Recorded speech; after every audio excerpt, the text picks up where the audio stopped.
안녕하십니까. 대구한의대학교 한의과대학 송지청 교수입니다. 이번 시간은 수, 태양, 소장경의 유주에 대해서 설명을 드리고자 합니다.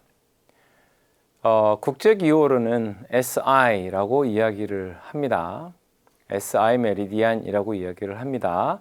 바로 small intestine 때문에 그렇겠죠. 이번에 이야기할 내용이 바로 소장과 관련된 경맥의 내용입니다. 지금 슬라이드에서 보시는 바와 같이 수태양 소장경은 조금 복잡한 유주를 가지고 있습니다. 앞서 수소음 심경의 유주를 설명을 할 때 5번째 손가락에서 경맥이 끝나고 있다라고 설명을 드렸고요. 이 수태양 소장경은 바로 그 끝나는 지점인 5번째 손가락에서 경혈이 시작이 돼서 인체 후면의 바깥쪽을 지나 팔꿈치를 지나가서 그 다음에 어깨, 즉 어깨의 후면을 유주하고 목을 거쳐서 얼굴로 올라오는 유주를 가지고 있습니다. 자세히 살펴보겠습니다. 5번째 손가락의 바깥쪽을 지배하고 있는 수태양 소장경은 양경이기 때문에 손가락을 피는 그런 기능에 좀 더 집중이 되어 있고요. 또 손바닥이 아니라 손등에, 즉 인체 후면의 손등에 유주하고 있어서 같은 손이 아프다 하더라도 손바닥 쪽인지 손등인지에 따라서 경맥의 분포를 이해할 수 있습니다. 수소음 심경과 거의 나란히 이 유주가 진행이 되고 있습니다. 물론 수소음 심경은 가슴에서부터 내려오는, 손가락으로 내려오는 방향으로, 수태양 소장경은 손가락에서 인체 상부로 올라가는 방향으로 유주하고 있지만 인체 후면의 안쪽과 바깥쪽이라는 간격을 두고 두 개의 경맥이 나란히 분포하고 있다는 사실을 아실 필요가 있습니다. 팔을 지나서 어깨로 올라오면 수태양 소장경은 견갑골을 지배하고 그래서 두면으로 향하고 있습니다. 어깨 부위의 유주를 좀 자세히 볼 필요가 있는데요. 예를 들어서 어깨에 통증이 있는 경우 이 어깨 통증도 어느 경맥이 지배하느냐에 따라서 치료가 달라지기 때문입니다. 수태양 소장경은 인체 후면, 즉 어깨의 후면을 지배하고 있기 때문에 우리가 팔을 들었을 때 팔을 드는 동작에서 앞으로 드는 것과 옆으로 드는 것 말고 팔을 뒤로 들었을 때, 뒤로 돌렸을 때 잘 올라가지 않는다면 이 경우는 수태양 소장경의 문제다라고 말씀드릴 수 있겠습니다. 즉 어깨 통증을 우리가 감별을 할 때 환자로 하여금 스스로 팔을 들게 해봄으로써 어느 경맥의 문제인지를 파악해 볼 수 있습니다. 환자가 팔을 앞으로 이와 같이 들지 못한다면 이 경우는 앞쪽을 지나가고 있는 경맥의 문제가 되겠죠. 바로 수양명 대장경의 문제입니다. 또 어떤 환자는 앞으로 드는 것과 뒤로 돌리는 것은 상관이 없는데 팔을 옆으로 뻗어서 귀로 붙이는 이러한 과정에 어려움을 겪는 경우는 향후에 이야기할 수소양 삼초경하고 관련이 있는 것입니다. 지금 이야기하고 있는 수태양 소장경과 관련해서는 팔을 앞으로 드는 것도 문제없고 옆으로 드는 것도 문제가 없는데 뒤로 팔을 들지 못하는 경우에 해당된다라고 말씀드릴 수 있겠습니다. 바로 수태양 소장경이 견갑골을 포함한 어깨, 후면을 관장하고 있기 때문입니다. 어깨에서는 지금 그림에는 나와 있지 않지만 인체 내부로 경맥이 유주하는 또 다른 가지가 있습니다. 어깨에서부터 내려온 수태양 소장경의 또 다른 가지는 인체 내부로 들어와서 소장을 연결하고 있습니다. 또한 소장뿐만 아니라 심장도 연결을 하고 있는데요. 반복적으로 설명을 드리지만 장부 관계에서 심과 소장이 표리 관계로 밀접한 연관을 하고 있다는 사실은 장부의 기능적 측면뿐만 아니라 수소음 심경과 수태양 소장경이 서로 자신의 해당되는 부나 장뿐만 아니라 상대편 장과 부와 연결되고 있기 때문에 그렇게 이야기를 한다, 이렇게 말씀드릴 수 있겠습니다. 즉 수태양 소장경은 본 노선이 소장을 목표로 해서 안쪽으로 경맥이 유주하는 것도 있지만 또한 측면으로는 자신의 표리장부 관계인 심장하고도 연관이 되어 있다, 이렇게 설명을 드릴 수 있습니다. 이 수태양 소장경의 안쪽으로 흐르고 있는 또 다른 가지는 이렇게 심장과 소장을 밀접하게 연결시켜주는 역할도 하고요. 또 체표에 유주하고 있는 수태양 소장경 부위에 이상이 있는 경우 소장 문제로 인해서 나타날 수 있다라는 사실도 나타내고 있습니다. 즉 팔꿈치 바깥쪽이 아프거나 또는 붓거나 또는 새끼손가락의 바깥쪽 부위가 통증이 있거나 아프거나 하는 등의 문제들은 타박상이나 또 다른 힘에 의해서 통증이, 그리고 그 주위의 근육이 아픈 경우도, 문제가 있는 경우도 있을 수 있겠지만 또 한편으로는 소장 기능의 이상으로 인해서 손가락과 팔꿈치 부위들이 이상 반응, 즉 통증과 같은 그런 현상들이 나타날 수 있기 때문입니다. 자, 이렇게 어깨에 올라온 수태양 소장경은 목을 지나서 얼굴로 올라오게 됩니다. 수태양 소장경이 얼굴 부위로 올라오게 되면 1차적으로 눈 아래 관골 부위를 지배하게 되고 최종적으로는 귀 바로 앞에 경혈로 종료를 하게 됩니다.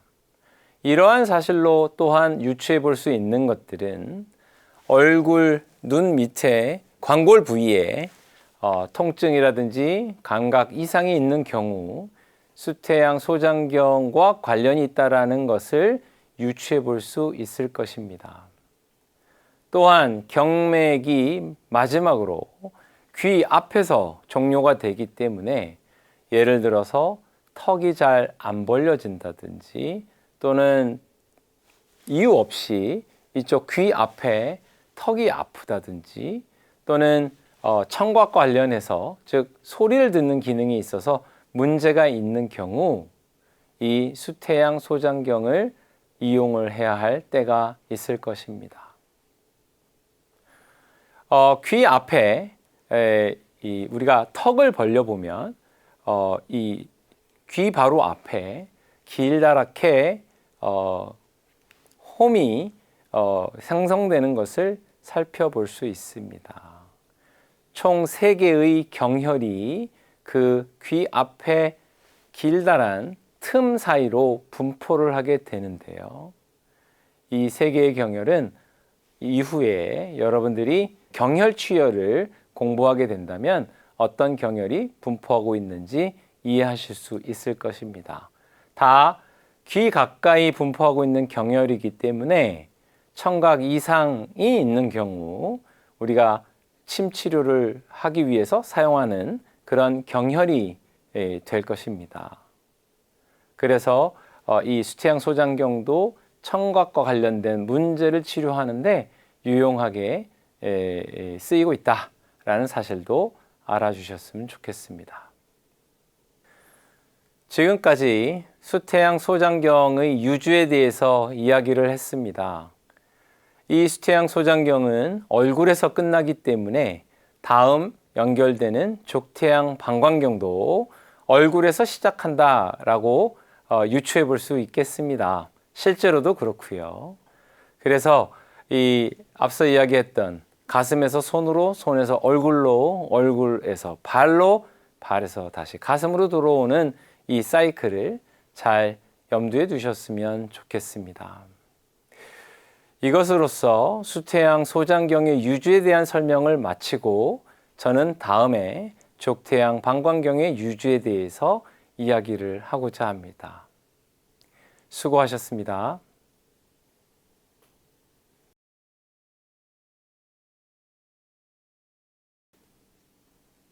네, 여러분 안녕하세요.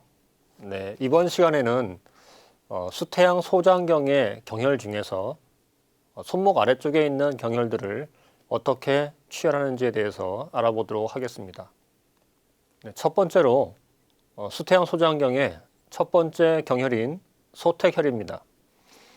네, 소택혈은 수소음심경의 소충과 마찬가지로 새끼손가락의 손톱 바로 뒤에 손가락 끝에 있는데요.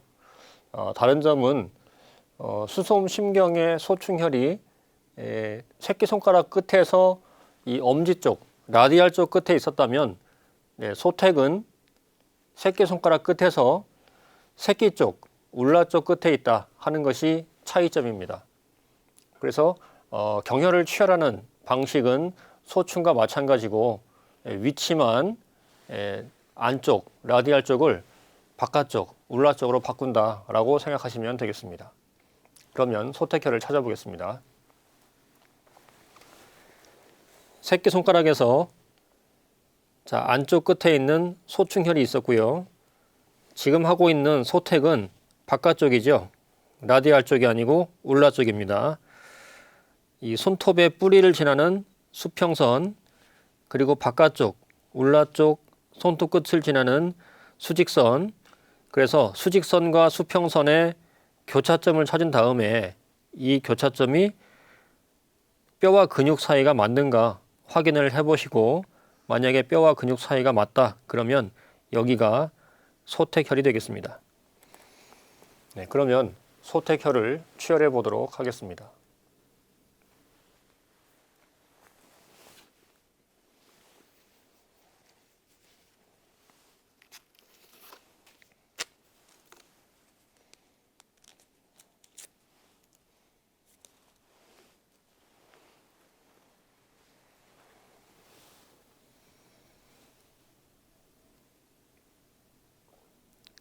손톱 뿌리를 지나는 수평선과 바깥쪽 손톱 끝을 지나는 수직선, 교차점이 뼈와 근육 사이가 맞는지를 확인해 보고 맞으면 여기가 소택혈이 되겠습니다.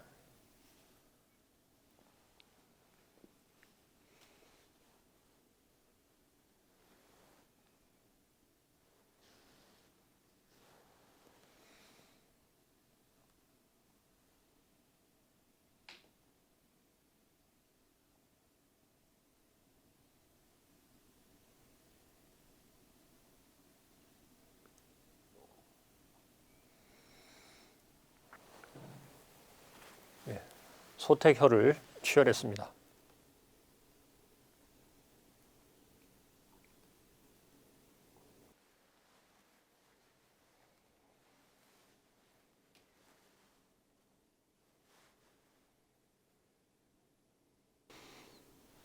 이번에는 수태양 소장경의 두 번째 경혈인 전곡혈입니다. 네, 전곡은 새끼손가락에서 본절 앞에 있다라는 뜻으로 전곡이라는 이름을 갖게 되었는데요. 네, 소택에서부터 시작해가지고 뼈와 근육 사이, 다시 말해서 적백육제를 따라서 손목 쪽으로 진행을 하다 보면 손가락 뼈와 손바닥 뼈가 만나는 본절이 나오게 되죠. 이 본절에서 본절전 함요처, 그러니까 적백육제상 뼈와 근육의 가장자리 상에서 본절 전 함요처가 전곡이 되겠습니다. 네, 그러면 전곡을 찾아보겠습니다.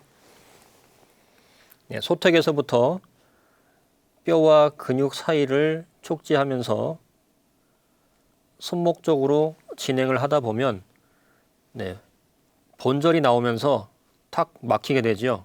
네, 뼈가 튀어나와 있기 때문에 올라가야 됩니다. 그러면 여기 본절 바로 앞에 함몰처가 바로 전곡혈이 되겠습니다. 그러면 전곡을 추혈해 보도록 하겠습니다.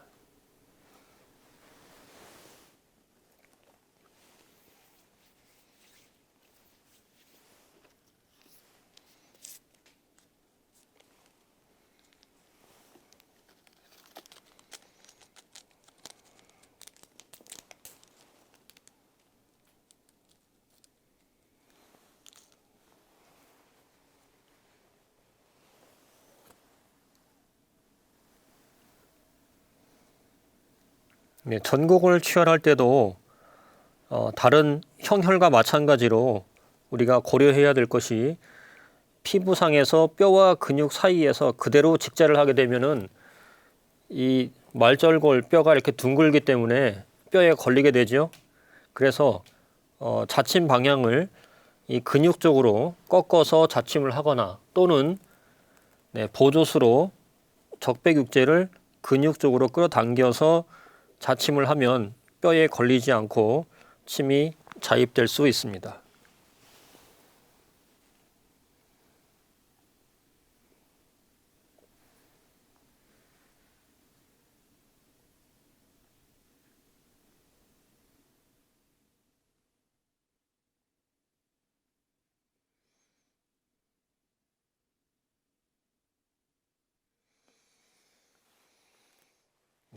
전곡을 추혈했습니다.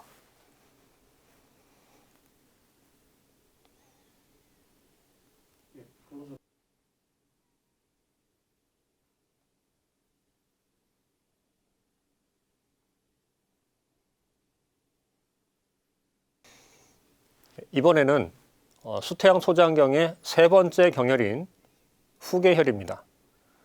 후계혈은 수태양 소장경의 수목혈인데요. 예, 오수혈 중에서 수혈이면서 양경의 수혈이기 때문에 오행상 목에 해당하는 경혈입니다. 그러면 수태양 소장경이 화에 해당하는데 이 후계가 목이니까 목과 화의 관계, 상생관계죠. 목이 화를 도와주는 상생관계입니다. 그래서 후계혈이 수태양 소장경에서 작용보혈이 되고요. 그러다 보니까 이 소장경 기능이 약한 사람들, 이 소장경의 허증인 경우에 후계를 보해서 소장경의 기운을, 소장경의 기능을 도와주는, 그래서 소장경에 도움을 주는 기능을 증강시키는 그러한 효능이 후계혈에 있습니다. 그리고 정경과 그다음에 기경이 만나는 이 기경팔맥, 이 팔맥 교회혈 중에서 후계혈이 동맥과 통하는 그런 경혈이기도 합니다. 그리고 취상이라고 하는 것이 있는데요. 여러분 주먹을 가볍게 쥐어 보세요. 그런 다음에 양쪽에 주먹을 딱 붙여 보십시오. 그러면 이렇게 붙였을 경우에 자, 여기 엄지와 검지 사이로 둘러싸여 있는 이 지점, 여기가 뭔지 아십니까? 여기가 눈이에요. 그래서 엄지손가락에 이 검지 쪽, 요 바깥쪽 라인에 있는 요 경혈들, 그 다음에 검지손가락의 안쪽에 있는 요 경혈들이 안과 질환에 잘 씁니다. 그러면 여기는 뭐가 되겠어요? 안면부가 되겠죠. 그래서 수양명 대장경에 이 손아귀, 손등에 있는 요 혈들이 치과 질환 그리고 안면부 질환에 잘 쓰게 되고요. 그러면 지금 우리가 보고 있는 수태양 소장경 여기지 않습니까? 그러면 지금 이 전곡, 후계, 완골, 이 손날을 지나가는 수태양 소장경 여기는 뭐가 될까요? 그렇죠. 뒤통수가 되는 겁니다. 그래서 후계부터 시작해가지고 그 다음 나오는 완골 그리고 손목 관절에 있는 양곡 이런 혈들이 뭐에 잘 쓰냐면 이 두통 중에서 뒷골이 아픈 요 뒤쪽의 두통 환자들, 그 다음에 뒷골 밑에 뭐 있습니까, 여러분? 그렇죠. 경추가 있죠. 경추 디스크 환자들한테, 목 디스크 환자들한테 여기 수태양 소장경에 있는 손목 주위의 혈들을 잘 쓰게 됩니다. 자, 그러면 후계혈을 찾아보도록 하겠습니다. 자, 소택과 전곡을 이어서 뼈와 근육 사이 적백육제를 따라서 진행을 하다 보면 전곡이 본절 전 함요처였고 전곡에서 이 새끼손가락의 본절을 넘어가게 되면 바로 본절 후 함요처, 네, 여기가 후계가 되겠습니다. 그러면 후계를 취혈해 보도록 하겠습니다.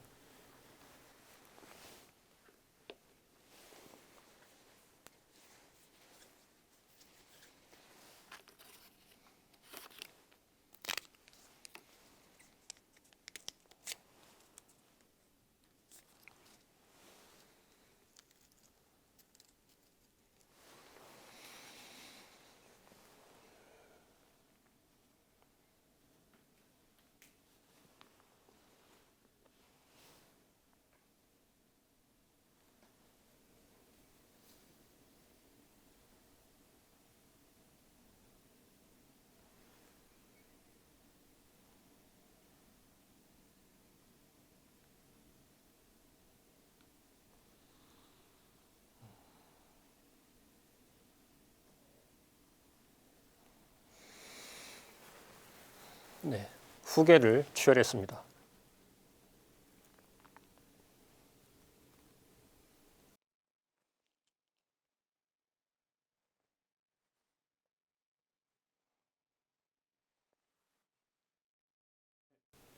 이번에는 수태양 소장경의 네 번째 경혈인 완골혈입니다. 완골은 수태양 소장경의 원혈이기도 하죠. 자, 그래서 소장경의 기능을 조절할 때 만약에 이것이 일회성 행사가 아니고 이 사람은 뭔가 근본적으로 소장경 기능이 좀 원초적으로 문제가 있는 것 같다라는 판단이 들 때는 완골혈, 원혈을 추가하게 되는데요. 네, 방금 그 취상을 말씀드린 것처럼 이 손날 쪽에 있는 혈들, 후계도 그렇고 완골도 그렇고 양곡도 그렇고 이런 혈들이 인체에서 여기가 뒤통수에 해당하고 경추에 해당하기 때문에 이 부위에 있는 혈들이 목 쪽에 있는, 특히 이 경추와 가까운 이 목 뒤쪽에 문제가 있을 때 잘 쓰게 되는데요. 뭐 디스크를 비롯해 가지고 만약에 교통사고를 당했을 때 나는 가만히 있었는데 뒤에 와서 쿵 치면은 목이 앞으로 뒤로 꺾이면서 아프잖아요. 사진을 찍어 보니까 이상이 없는데 나는 아프단 말이에요. 이럴 때에도 이 손날 부위에 있는 소장경의 경혈들이 아주 유용하게 쓰입니다. 그러면 완골혈을 찾아보도록 하겠습니다. 소택에서부터 시작해서 전곡과 후계를 지나서 이 뼈와 근육 사이를 계속 따라가다 보면 손목 관절이 나오기 전에, 자, 여기가 손목 관절이 있는데요. 손목 관절 나오기 전에 다섯 번째 중수골 메타카팔이 끝나자마자 이 중수골 바로 뒤에 뭐가 있냐면 손목 관절 나오기 직전에 세모뼈라고 하는 뼈가 툭 튀어나온 게 있습니다. 자, 우리가 혹시 이 뼈 아래쪽 뼈와 근육 사이를 따라가다 보면 이 세모뼈가 나오면서 탁 걸리면 여기가 관절인가 착각하는 학생들이 있는데 이 세모뼈를 넘어가야지 손목 관절이 나오고요. 여기 넘어가기 전에 세모뼈에 의해서 탁 막히는 지점, 자, 세모뼈 전 함몰처, 여기가 완골혈이 되겠습니다. 그러면 완골을 취혈해 보도록 하겠습니다.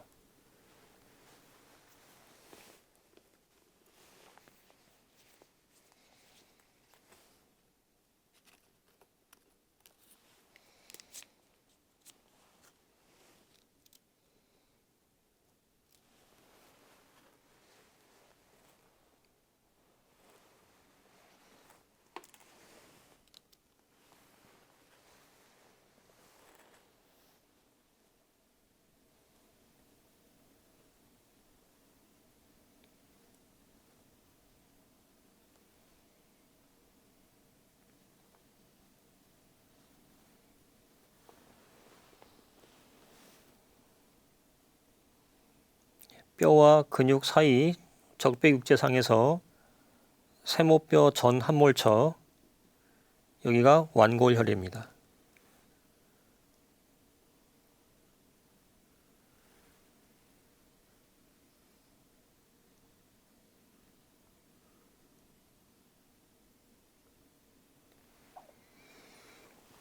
네, 완골을 취혈했습니다.